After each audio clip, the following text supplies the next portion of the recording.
The Universe Trader, or UT for short, is a player ship that goes around the galaxy buying low and selling high to factories.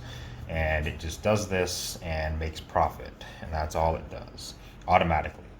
And in a typical game, you're going to want to eventually get around 50 to 100 of these guys going around. Not only to make yourself profit, but they help sustain the NPC economy and prevent factories from being starved of resources. So you can run the Universe Trader command without a home base. Now this will use your player account right here, and I don't personally recommend this because that will cause your account to fluctuate up and down. And say you just spend all your money on a new ship, you don't have money. If ever your account doesn't have enough money for the trader to buy something, the command is going to stop and you're going to have to fix it manually. So I don't recommend that. So I highly recommend you home base them at a station. Now any station will work. For this example, I'm going to use this really cheap Nerf ranch I bought from the Rebels. It only costs 200,000, which is actually like cheaper than any ships for some reason. I'm going ahead and just throw it in a sector right here, in this sector. Here's the station. Now I'm not actually going to use it as a factory. I'm just going to ignore it. The Universe Traders are never going to actually come here. This factory is just going to serve as the place, as the hub for the finances. So when the Universe Traders are home-based here, even though they're never going to come here and never going to interact with the station, they're going to use this station's account instead of my account for money. That way, the player's account only goes up as the profits spill over, rather than up and down as they buy and sell things. So I'm closing it to raise traders, that way nobody ever comes here and docks at it. I'm also going to go to Commands Console, go direct deposit 5 million credits. So what this does is, if the station account ever gets money over 5 million credits, it will send the difference to the player directly. So as the Universe Traders make money, all the overflows will spill over into the player account. So you just see your money going up. You don't see this. The reason you need 5 million is because, say for example, all the ships across the galaxy end up buying something at the same time. That means all the money's going to go down at the station, obviously, until it goes back up once they sell it. If the station ever reaches like 0 and the ships still try to buy things, their commands are going to stop. It's going to send you error messages, and you're going to have to reissue all the commands. And most likely you're going to have all your ships hidden from the property menu, so you're going to have to go find them, and it's just a nightmare. So 5 million is a safe amount for it to fluctuate up and down. So I'm setting it 5 million. You also need to give the station money, so I'm going to transfer some credits. As you can see in the factory here, it automatically sent the excess back to me, and now it's at 5 million. So the station is now set up. We just need to get the ships. Now, when considering what ships to get, obviously they need to be a TS freighter class, but it's very important that you consider speed and cargo bay. So in vanilla, which you can still access in SWLU, the OTAS Mistral from Legends Home, right here, was the undisputed best Universe Trader in the game. 124 meters per second and a medium-large cargo bay. Very good stats for Universe trading. You don't want to go for the Gozanti Super Freighter or the BFF-1, those really big, bulky, heavy freighters, or right here, the Mistral Super Freighter. I mean, I guess the Mistral Super Freighter works, but anything below like 100 meters per second is not going to be a good Universe Trader. I tried this with the Rebel Gallifrey Transport, the GR-75, and they barely broke even on the profits, and that's simply because they're too slow. Speed is extremely important, because if your traders are too slow, remember, all the NPCs are going around trading too. So if your ships are too slow, they're going to see a deal, they're going to go to it, and they're going to not get there first. So whatever was on sale will already have been bought out by the NPCs, or whatever was in demand will already have been resupplied by the NPCs, so your ship is going to be missing out, and that causes a lot of problems. So you need a fast ship that has a medium-large cargo bay. So when shopping for a ship, you need to look at those two things. So let's look at the Rebels here. we have a few options. So YT 1300, decently fast. This will work. 7,000 units, that's pretty good. Let's look at what else we got. 1760. All right, so this ship is way too slow, and its cargo bay is tiny. A tiny cargo bay is not good because the ship is not going to be buying and selling a lot at a time, and therefore its profits are going to be tiny. So even though the Hawk 290 up here is really fast, 174, I think it's the fastest one in the game, its cargo bay is the smallest in the game. So it's not going to be making a lot of profits at once. All right, so here we go. The YT 2400. This is faster than the YT 1300. Even though its cargo bay is smaller, that's still a decent medium-sized cargo bay. This will be a good ship to try for the Universe Trader. So I'm going to go ahead and buy 10 of them. Ship or Now, the ships, all they really need is Trade Command Software Mark III, which you're not going to be able to find at most equipment docks. So I'm just going to give them standard cargo right here. So energy I'm upgrading 10 at a time. They need energy cells to be able to jump. These ships can hold 1 megajoule shield. 825 megajoule A shield. 25 I highly megajoule recommend shield is to 25 megajoule shield. I highly recommend installing the max Video amount of enhancement shields trading on system your accept Universe special Trader. commands. Navigate jump Because drive installed. Boost extension they're all over the galaxy. installed. They're most likely going to run into some Xenon or some other things attacking them. They will automatically jump to safety without interrupting their command. They'll drop fighter drones on the enemy and get away. The shields will give them time to jump before they die. So I highly recommend putting shields on your ships. Weapons aren't really important. I'm not going to be doing them here. But you need a jump drive. You need basic software, trading system extension, and this is non-negotiable. The quantum jump drive extension. This is a must. What this does is it lets your ships jump to the center of a sector. And this can greatly, well, I say can, it does greatly reduce the distance a Universe Trader has to travel to get to stations in the center of the sector. So if you have a station in the center, if you use the gates, by not having this, it's going to have to fly all the way from the gate, and that's all valuable time that could be lost to an NPC. Everything is about speed. So quantum jump gate extension, and make sure you give your ships fuel like I did. So all the ships need to have their jump drive settings set as well. So all need to be auto jump, 0 on the minimum range. This means if they're flying from the left of a sector to the right of a sector, they're just going to jump to the east gate instead of flying, meaning they'll use their jump drives within the same sector. And 50 is a good amount for fuel resupply. So the 50 doesn't mean 50 jumps. It doesn't mean 50 energy cells. It means 50 sectors worth of distance. So if I were to jump, so I'm at Tickety Memorial right now. If I were to jump 1, 2, 3, 4 sectors down to Cloud Base Southeast, now this means 4 gates. So like Priest Rings isn't connected, so that's more than 5 sectors. So 4 sectors down, that's 4 jumps. So 50 means they'll have enough fuel for 50 jumps, and that covers pretty much the whole map. The reason you don't want to max this out is because all that fuel is going to take up cargo bay space. So you don't want, the less cargo bay space you have, the less profits can be made because the less goods you're going to be trading. So yes, 0 and 50 is a good amount. That's what I found to be optimal. This is all subjective, of course. If you guys have a better way of doing this, then feel free. But I'm going to be using 0 and 50, and I am going to set them all manually. You can set these all automatically through template outfitting, but that is a subject for a more advanced tutorial in the late game. We are not in the late game right now, so we need to do all of this individually for each ship. And if you don't set the jump drive settings, you'll notice your ships slowly drifting across the universe, not using their jump drives. And that can be hard to diagnose because usually you forget about these ships once they start their commands, and that's not something you want to discover later on.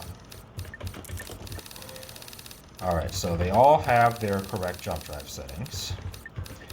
Now we need to give them the Trade Command Mark III software. Now we could unlock the ability to do that out of a station, and you need to do that for template outfitting, which again I'll cover later. But I'm just going to send them to go buy it at TerraCorp HQ.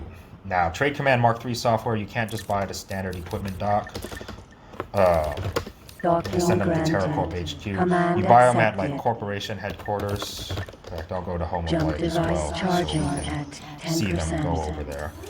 TerraCorp HQ and Home of Light sells it. I think OTAS and Legends Home sells it. I think you can buy it at Earth for the Empire as well. You can always look it up in the encyclopedia. Entering system, Home of Light. Alright, so all our ships are here. I'll wait for them to go dock at TerraCorp so they can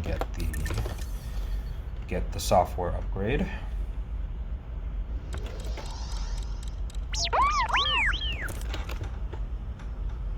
Seems like a stray missile just passed by.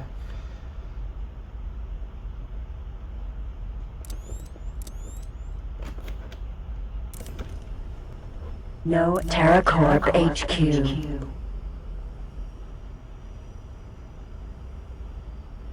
Alright, they're all docked. So, I'm going to buy right here, Trade Command Mark III. I'm going to buy this on all the ships. It's 501,000 credits, so it is moderately expensive. I don't recommend starting off Universe Traders as your first source of passive income. Mobile mining is so much better and cheaper for that. But Universe Traders, I'm starting off with 10 here, and it's costing me many millions of credits to do this. So you want to do Universe Traders probably after mobile mining, but you don't want to start off with just one. That's for sure. So let's get the Trade Command. Trade Command software and Trade Command software. Trade Command software. Trade Command software. Trade Command software. Trade Command software. Trade Command software. And again, you don't have to do this manually. Trade Command software and much later in the game. Alright, so now we need to home base them all to Antigone Memorial, our Nerf Ranch, so they don't use our credits. And the way I actually accessed all these ships, and I just set all their home bases at once, was they're all landed at TerraCorp HQ. So if I click on TerraCorp HQ and hit L, or before the menu disappears, this brings up all the landed ships. And you can hit Command Console landed ships and home base. So that's how I did it all at once. And I'm also going to use this Command Console landed ships, or actually no, I'm going to go into one ship's Command Console, broadcast to all dock ships, TS dock Antigone Memorial, Docking granted. and they're automatically going to head over there. Now, I actually didn't need to do this because there's no point in them even going to that station, but I don't like leaving them at an NPC station where I could forget about them. So they're all going to their home base. And I can see in ship's command console that it is home based. And if I click on the Nerf Ranch and hit O, it brings up all the owned ships.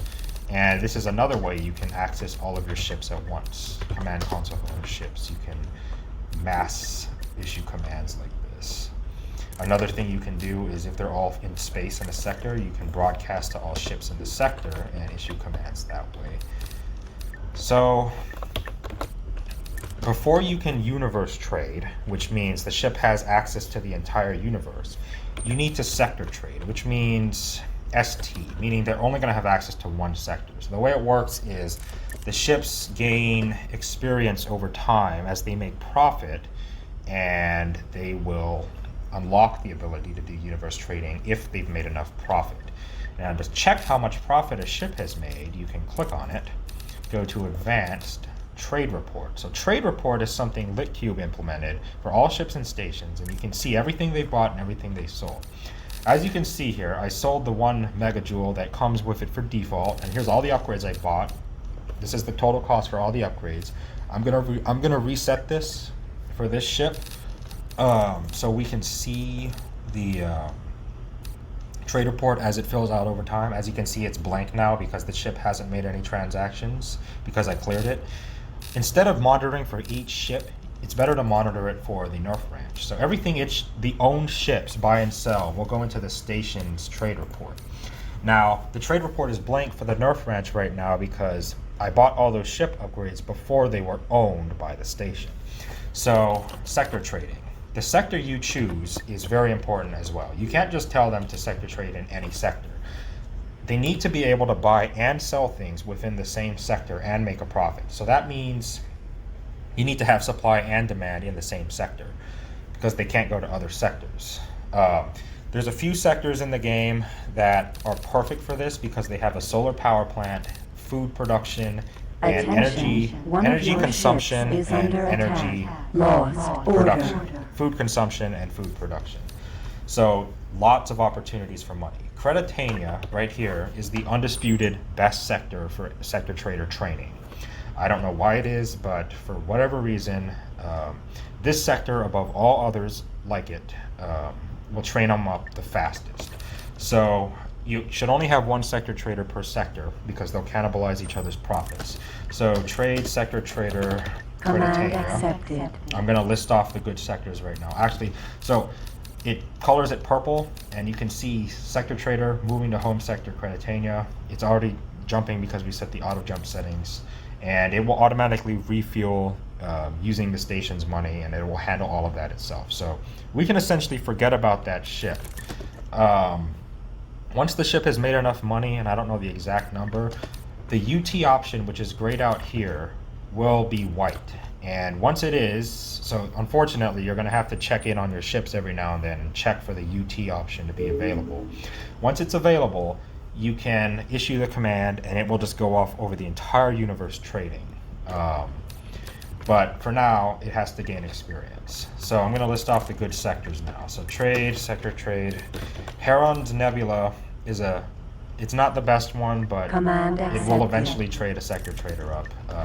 Use the better options first if you don't have too many ships. Empire's Edge is a very good sector. Overmasters is a very good sector.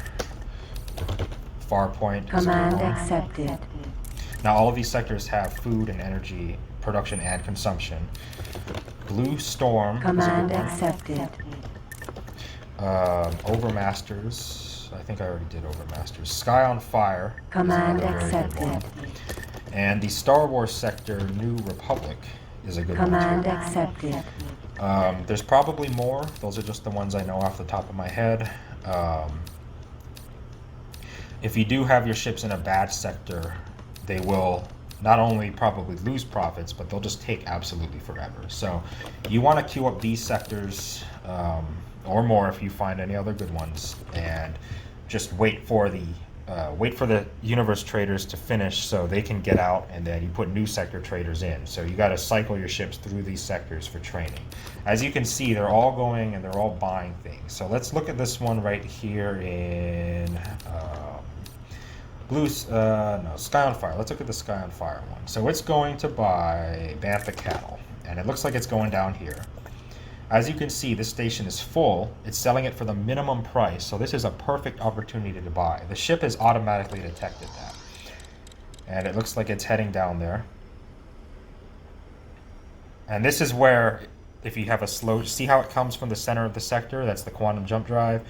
If you so it doesn't have to come from the gate, and it's a fast ship. So if it was a slower ship, there's a higher chance that an NPC would get here first to buy out all the Bantha cattle, and then as the station stock goes down, the price goes up, and the ship wouldn't be able to make money. So we're going to watch it go down there.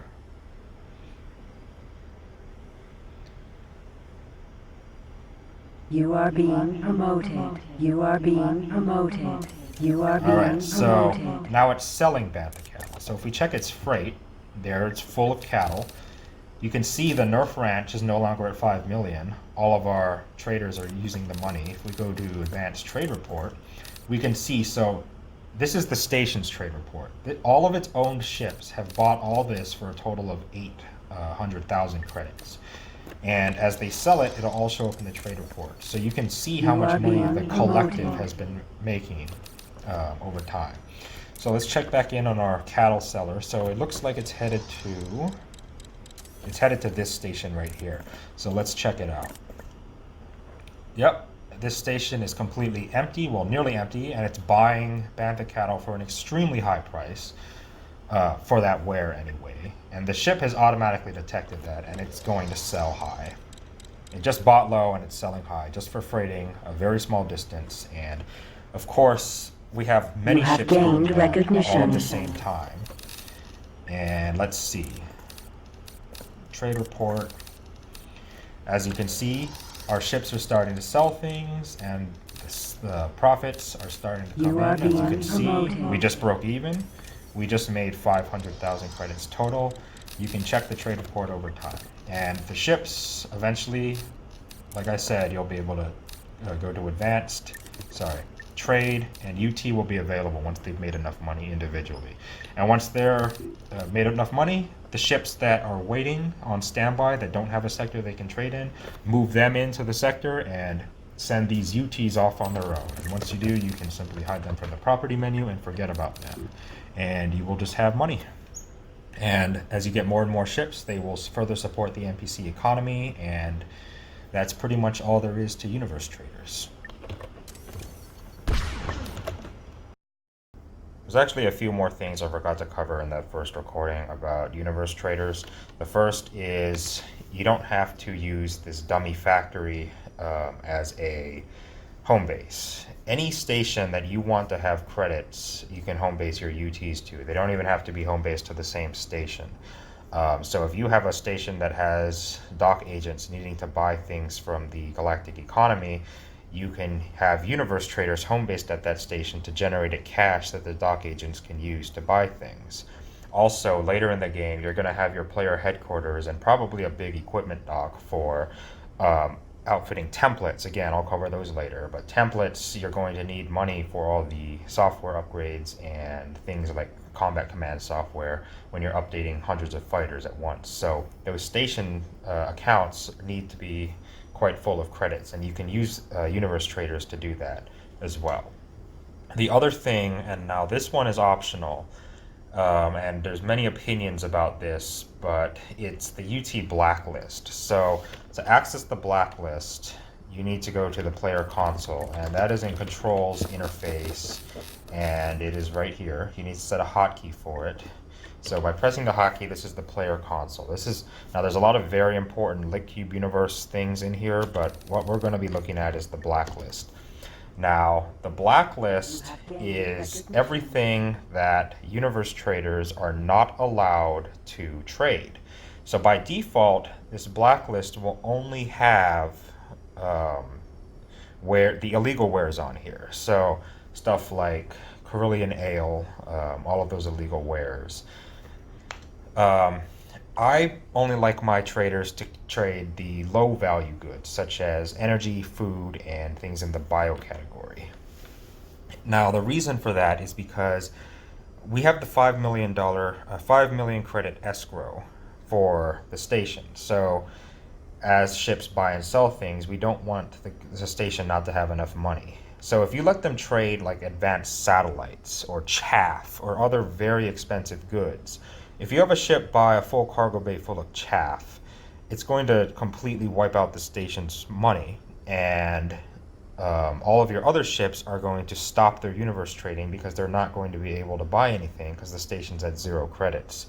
The same goes for all lasers, shields, and important wares like microchips. Those are all just very expensive, and universe traders are not very good with those. It's even worse if you're not using a home base and you're using your own player account for the universe traders, because you might be on your way to buy a new ship, and when you get there you'll find that you're like many millions short, and it's because a universe trader somewhere bought a full cargo bay full of some very expensive ware.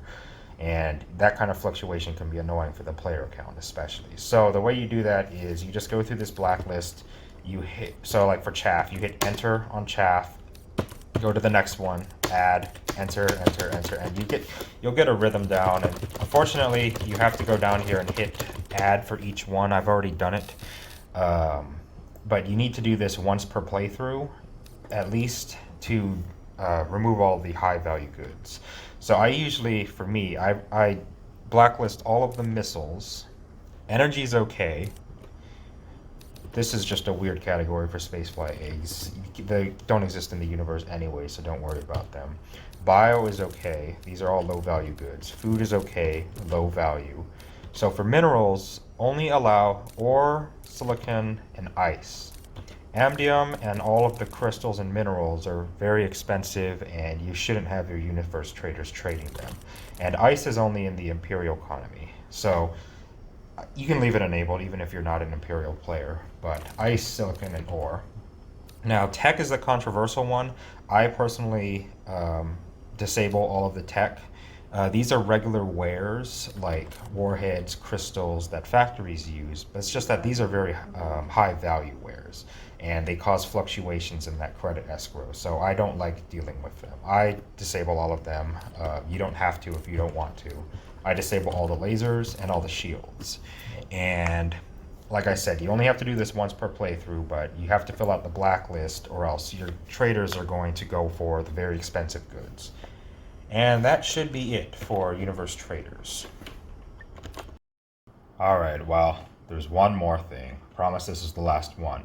Sometimes your Universe Traders, if they do get beaten to a station by an NPC or if something happens, they will send you a message saying unable to sell cargo and awaiting further instructions. And you will have to set them on their course again. So that means you'll find the current order here, instead of ST or UT, it'll say none. And if you've hidden all your ships from the property list, the way to enable them again is to go to options and click on don't show hidden ships no. And it will let you see all the ships you've hidden from the property list.